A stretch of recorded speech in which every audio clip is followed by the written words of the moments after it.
So now we're moving on from square roots to roots that involve higher indexes. In this case, we're looking at a cube root problem. The process is essentially the same. We isolate the radical, then we get rid of the radical by taking it to the power of the index on both sides. So our first step in this case is, let's go ahead and subtract 8 from both sides. That leaves us with the cube root of 4x minus 3 on the left-hand side, and 5 minus 8 is negative 3 on the right-hand side. Now, unlike even roots, if we have an odd root, negatives are perfectly possible because we can have a cube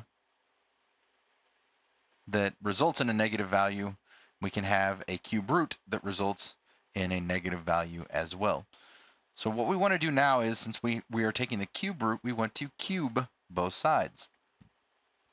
So this gives us the cube root of 4x minus 3 cubed is just 4x minus 3.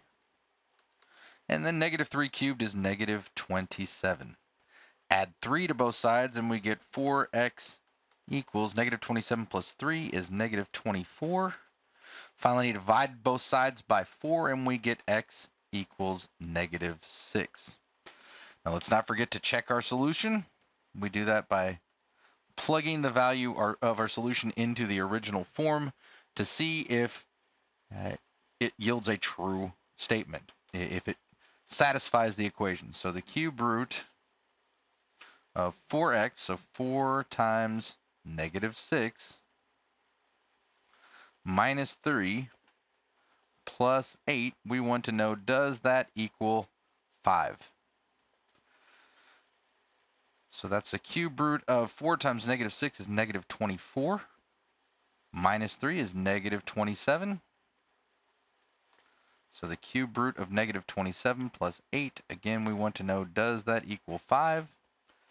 The cube root of negative 27 is negative 3 plus 8, and that does indeed equal 5. So our solution checks.